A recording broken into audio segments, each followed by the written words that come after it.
जय माता दी दोस्तों, नमस्कार। समस्त देशवासियों को महावीर जयंती की हार्दिक शुभकामनाएं देते हुए मैं आपको अवगत कराती हूँ कि इस समय मैंने अभी तक अपना कोई वीडियो नहीं डाला। इधर 2-3 दिन से छोटे छोटे वीडियो डाल दी हूँ। अंदर से मन ही नहीं करता है किसी तरह का कोई काम करने का, ना वीडियो डालने का। बताती हूँ मैं आपको क्यों ऐसा है हमारे साथ। सबसे पहले मैं एक आपको चौपाई सुनाती हूँ। होई वही जो राम रचि राखा, होई वही जो राम रचि राखा, को कर तर्क बढ़ावे साखा। सच में बात यही है कि जो राम ने रच रखा है होगा वही। इधर 1 साल से हमारे साथ, हमारे परिवार में, परिवार के बीच में और समस्त परिवार के जितने लोग हैं वो लोग, सब लोग अधिकतर परेशान ही हैं, क्योंकि कुछ न कुछ ऐसी घटनाएं हो रही हैं जिससे कुछ समझ में नहीं आता है। आपको पहली घटना याद दिलाती हूँ। 24 दिसंबर नहीं, इसके पहले घटना हुई है 24 मार्च 2024 को।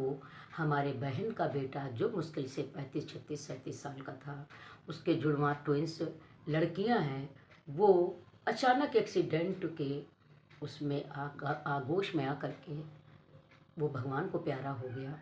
ठीक होली का दिन था, उसी दिन उसका अंतिम संस्कार हुआ था। हम लोग के लिए बेहद पीड़ाजनक स्थिति थी। उसको धीरे धीरे हम लोग संभलने भूलने की कोशिश करने लगे, थोड़ी सी अपनी दिनचर्या में आने लगे। उसके बाद अचानक एक और पहाड़ टूट पड़ा। अब समझ में नहीं आता है क्या किया जाए। वो उस समय मैं दुबई गई हुई थी और हमारे भाई, जो सबसे बड़े पिता तुल्य हमारे भाई हैं, पंडित रघुराज शरण अवस्थी, और आर्य अवस्थी से वो ज़्यादा जाने जाते हैं। मानस मंच के वो संस्थापक हैं और उन्होंने हम 5 भाई 3 बहन का मिलजुल करके पालन पोषण किया। मैं 1.5 साल की थी जब मेरे पिताजी हमारे बीच में नहीं रहे थे और सबसे छोटी मैं थी। समझ लीजिए वो किस किस लोगों के पिता होंगे। हम 5 भाई बहनों के, 5 भाई 3 बहनों के ही पिता रहे। और वो 24 दिसंबर 2024 को हमारे बीच में नहीं रहे, भगवान को प्यारे हो गए। इसी से कहा जाता है कि होई वह जो राम रचि राखा। बड़ी बेहद विडम्बना है कि उस समय मैं दुबई में थी और मैं उनसे नहीं मिल पाई, जबकि 8 दिन पहले मेरी वीडियो कॉल पे बात हुई थी। फिर जब मैं 9 जनवरी को वापस आई तो मैं गई अपनी भाभी से मिलने। भाभी से मिलने के बाद मैं रात में वापस आ गई अपने ससुराल विकास नगर में। वहाँ पर रात में 10 तारीख को जब मिलने गई तो वहाँ पर रात में ठीक से सो भी नहीं पाई, तब तक एक खबर आ गई। 10 जनवरी 2025 को हमारे ताऊ जी के बेटे, उनका देहांत हो गया। वो भगवान को प्यारे हो गए। ये उनके भी अंतिम संस्कार में जब पहुंची, वहाँ से आने के बाद दूसरे दिन मैं लखनऊ आई और मन दुखी होकर के किसी तरह मैंने घर के काम निपटाए। धीरे धीरे धीरे धीरे थोड़ा सा मन अपने आप में संतुलित हुआ। उसके बाद आगे बढ़ने की कोशिश की गई। अचानक ही एक और ज़बरदस्त घटना घट गई, जिसका तो नामो निशान नहीं था। जैसे पहली वाली घटना बेटे की हुई थी, उसमें दूर दूर तक नहीं था कि ऐसा भी होगा। ये पता ही नहीं है कि ऊपर वाले ने क्या रच रखा, तो कैसे पता होगा। वो घटना देखिए, हम 2 बहन एक ही घर में हैं। हम दोनों बहन की शादी एक घर में हुई। हम 2 सगी बहनें और हमारे हस्बैंड यानी पतिदेव 2 सगे भाई। वो मुझसे बड़ी हैं, वो हमारे जीजा जी प्लस जेठ है। मैं होममेड की तैयारी में लगी हुई थी। आलू के पापड़, चिप्स वगैरह जो भी मैं होममेड में बनाती हूँ, उसमें कार्य में बहुत व्यस्त थी। आर्डर भी आ रहे थे और थोड़ा थोड़ा मैंने बनाना भी शुरू कर दिया था और समझ में नहीं आ रहा था कि किस तरह से क्या हो, क्या क्या बनाए, क्या क्या आर्डर ले, क्या क्या आर्डर नहीं। लेकिन मैंने सभी आर्डर ले लिए।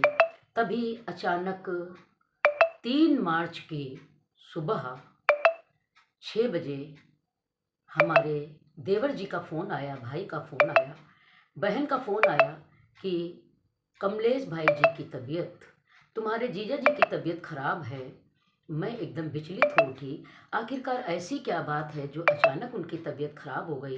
रात में तो 11 बजे तक उन्होंने टीवी देखा, उसके पहले घर परिवार में हमारी सभी से बात हुई।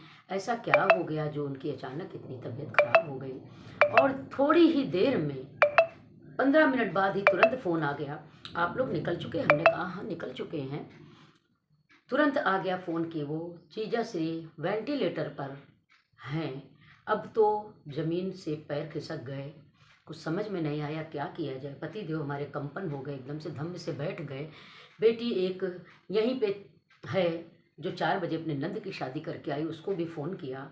और दूसरी बेटी हमारी गाज़ियाबाद में है, उसको भी फ़ोन किया, बेटा दुबई में है, उसको भी बताया गया। चारों तरफ हाहाकार मच गया और तुरंत फ़ोन आ गया कि जीजा श्री भगवान को प्यारे हो गए। अब तो दिमाग ही नहीं काम कर रहा था, क्या किया जाए। रो तो बच्चों को देखना है, पति को देखना है, हाथ पैर आगे बढ़ ही नहीं रहे। लेकिन मैं तुरंत ड्राइवर की व्यवस्था की हमारे जानने वालों ने, और मैं तुरंत लखनऊ के कानपुर के लिए निकल गई। वहाँ जब पहुँची तो वो दृश्य जो था समझ में नहीं आ रहा था कि उसमें क्या किया जाए। बेटी भी आ गई बड़ी वाली, उनका बेटा एक बाहर था, एक बेटा और बड़ा बेटा बाहर था, छोटा बेटा भी बाहर था, लेकिन दोनों बच्चे समय पर आ गए। उसके बाद उनकी अंतिम यात्रा शुरू हुई और वो दिन समझ में नहीं आ रहा कौन सा दिन था जिस दिन ये हम लोगों को दिन देखने को मिला। मैं बहुत बेचैन थी, बहुत बेचैन थी। और 22 दिन मैं कानपुर में रही। बहन का चेहरा देख करके, परिवार का चेहरा देख करके मुझे अत्यंत रोना आ रहा था, लेकिन रोती तो रही, पूरा घर परिवार रोता रहा। 22 को फिर मैं वापस आई।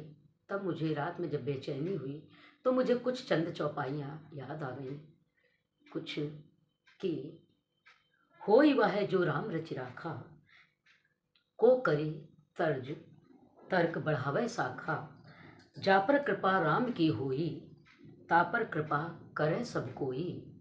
जा पर कृपा राम की होई, ता पर कृपा करे सब कोई।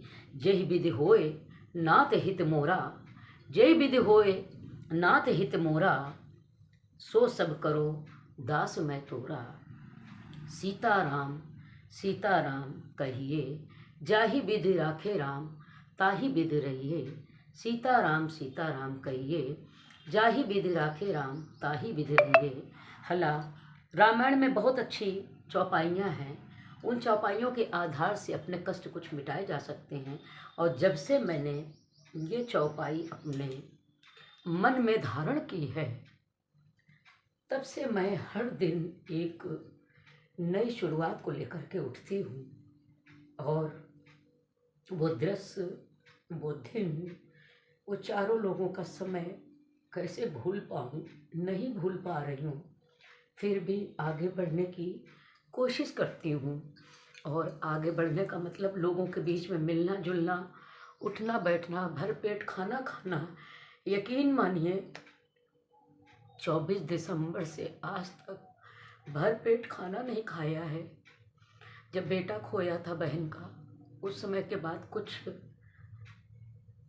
इतना ज़्यादा परेशानी रही, फिर धीरे धीरे खाना शुरू हुआ, क्योंकि पेट और दांत ऐसे हैं कि कुछ बताया नहीं जा सकता, समझाया नहीं जा सकता, करना पड़ता है।